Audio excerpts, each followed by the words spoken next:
Welcome to Wellbeing A to Z. In this episode E, we take a peek at some laser eye surgery options.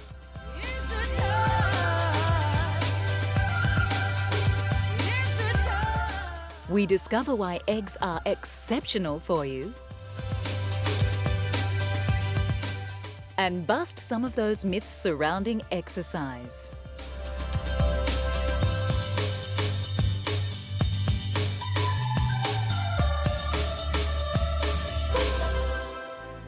The beauty of sight is often taken for granted until things start to get a little fuzzy round the edges.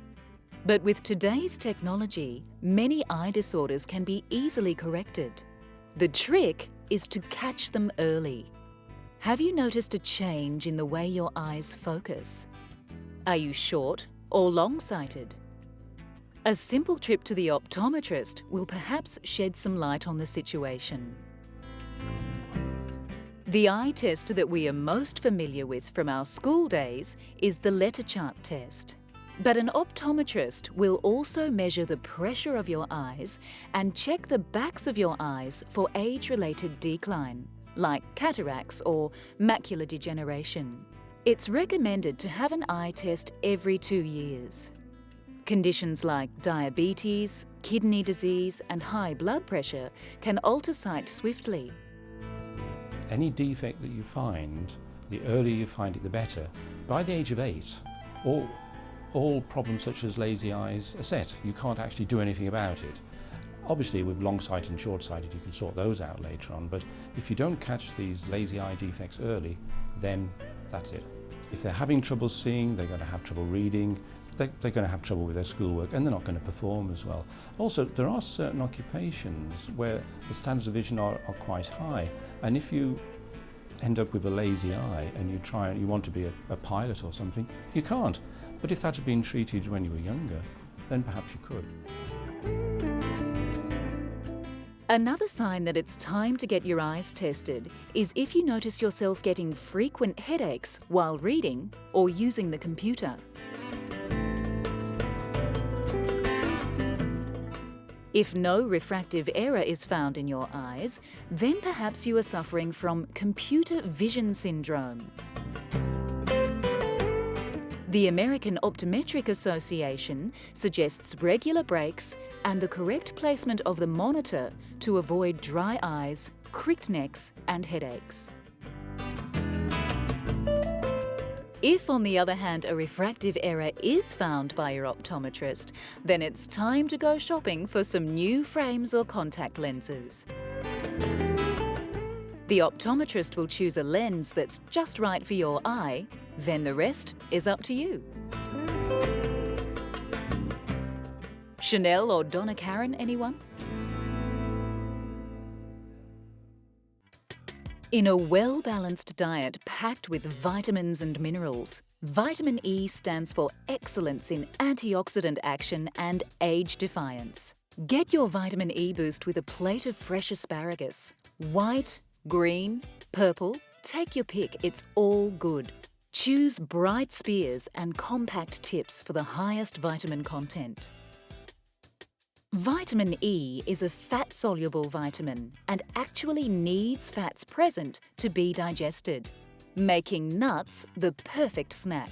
Almonds and hazelnuts in particular are high in vitamin E and good fats. Protect your cells' membranes from oxidation with a handful. Oils such as red palm and olive are high in vitamin E. So boost up your red blood cell count by cooking with one of these delicious alternatives.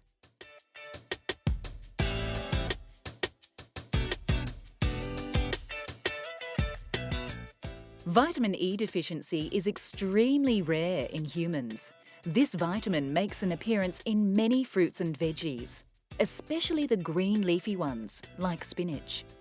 And of course, avocados are where it's at if it's vitamin E you're after. These come complete with good fats too, for easy E absorption.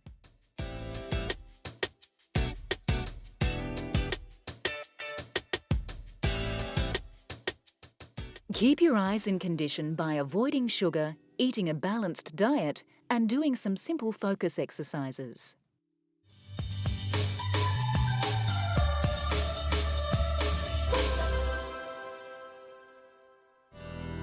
You want to get away from the stress of work and everyday life in the concrete jungle.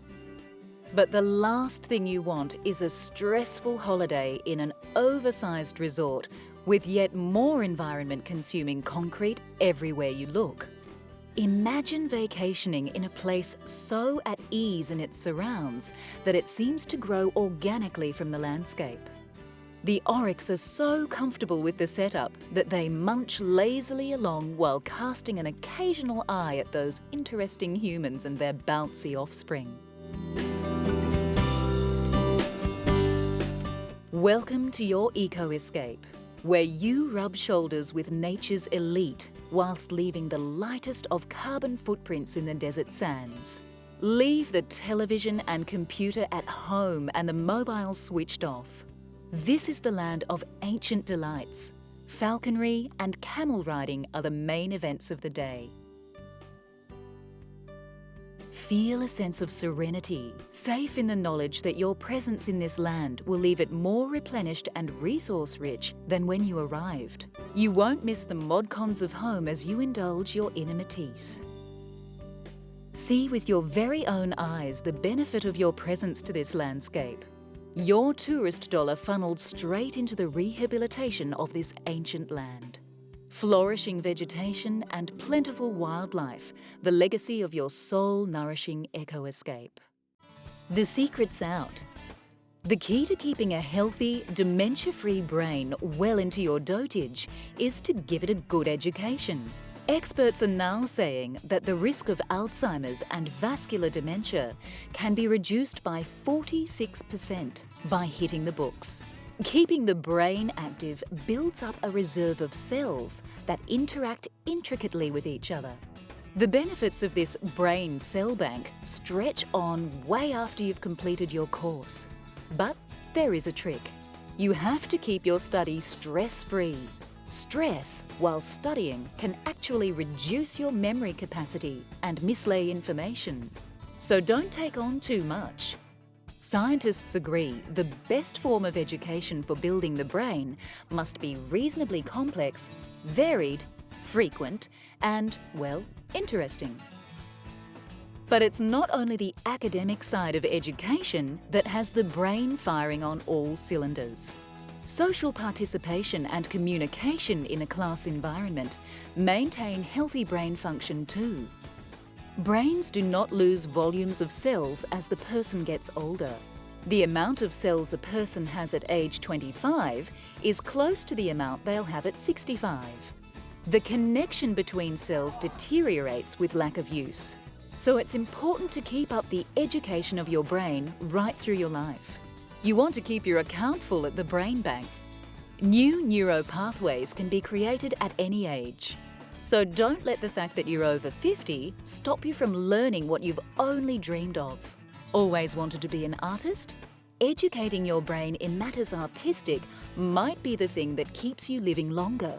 Experts in geriatrics say that those residents who regularly partake in arts and crafts keep their faculties longer than those who sit and veg out in the nursing home. The options for education are limitless.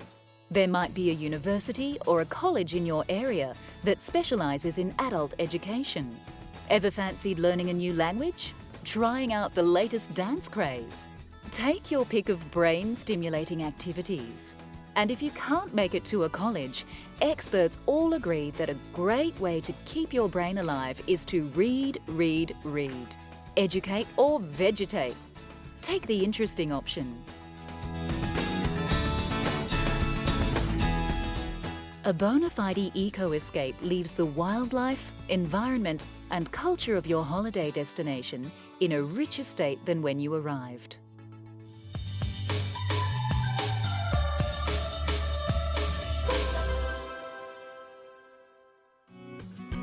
Do you need to book in for a spot of resurfacing? Sounds like something you'd have done to a car, doesn't it? But for the last 20 years, doctors have been using excimer lasers to recontour, resculpt, and resurface the eye. Contrary to popular belief, absolutely everybody has some kind of refractive quirk between their cornea, that clear flesh over the eye, and their retina, the little black hole that adjusts to the light. For some people, the refractive error is so pronounced, it hinders their focusing ability. You might be suffering from short-sightedness or myopia, which means you can only focus on close objects. Or you might be long-sighted. This is called hyperopia. An optometrist or ophthalmologist will help you decide if you're suitable for eye surgery. Most common refractive complaints are correctable with laser eye surgery. After receiving antibiotic drops and a few local anaesthetic drops pre-op, you'll be in the competent hands of the surgeon and his advanced machinery. The surgeon will remove the topmost layer of skin from the front of your cornea, and then the resurfacing of the deep cornea begins.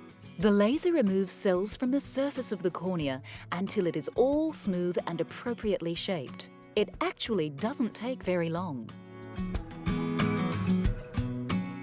Once the top flap of skin is replaced, it adheres immediately to the eye, and sometimes people experience great vision 1 hour after the end of the procedure.